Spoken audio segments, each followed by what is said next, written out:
کمپلیکس کې ولاړم او سیده نوشهره ته یو زنانه راغلې چې دا د پور نوخار او فریاد کوي چې دا پرون 2 بجې راغلې وه ګایني واټ ته او په ګایني واټ کې یو ډاکټر هم نه وه او بیا ورته د اسپتال چوکیداران هم د دې بېعزتي کړې ده. دا اوس فریاد په خپله بیانې ستا نوم څه دی او څه واقع شوې وه؟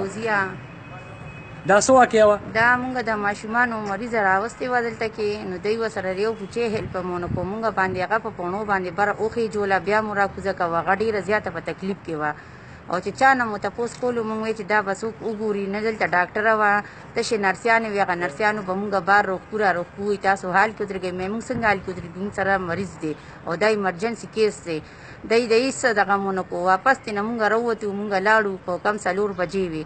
مونږ د دې ځای نه ووتو، مونږ نادیه ډاکټر له لاړو. دا دی دغه مونږ سره دا پروت دی، ثبوت دی او مونږ یې سره کیس وکړو. نو دا دلته کې کوم دغه روان دی، دا خو خلک دلته دا په 2 بجې ته راغلې وي مونږ دلته او پی ډي چیک ته وایستو او بیا ورته دې څه چې ډاکټر نشته. ډاکټر نشته، په کم 4 بجې شوې خو ډاکټر دلته څنګه ونه لیده او نه مونږ لراله. ته وزیر اعلی صاحب ته څه مطالبه کوې چې دا مونږ ورته دغه کوو چې دا خو دلته کې ګوره مجبوره خلک دي، دا به راځي او دلته به د خپلې مجبورۍ د وجې نه راځي او دا دونه اسپتال جوړ شو. نو دا د څه دپاره جوړ شو؟ دا دې ډاکټرانو خلاف اکشن واخلي. دا دلته کې د چې مونږ مریض راولو، مونږ دلته څه راولو؟ خپل دغه راولو او دلته را سره سکیورټي والم دغه شان بدتمیزي وکړه. نرسیانې را لرانلې چې دا مونږ مریض وګورو، دا څنګه دی څنګه نه دی.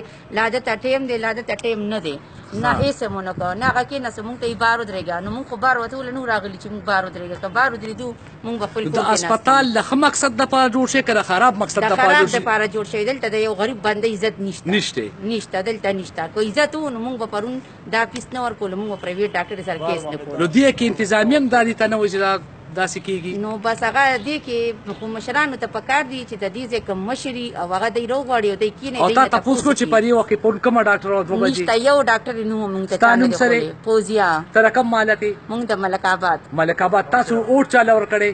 مونږ اوټ اختیار له. چاله مو ورکړی؟ اختیار له مو ورکړی. او دې کې تاسو راغئ چې موږ ته به علاج وشي او علاج تاسو نه کېږي؟ علاج نه کېږي. نو د اوټ هم څه دغه نشته، خو لکه د دې ځای خلکو سره دا پکار دي که اوټ چا هر چا ته ورکړي. اسپتال خو د سیاست دغه نه، خو د عوامو خدمت دپاره. دا خو د خدمت دپاره جوړ شوی، دا خو د حکومت کار دی. اوټ خو که چا هر چا له ورکړي وي هغه بېله یو خبره ده.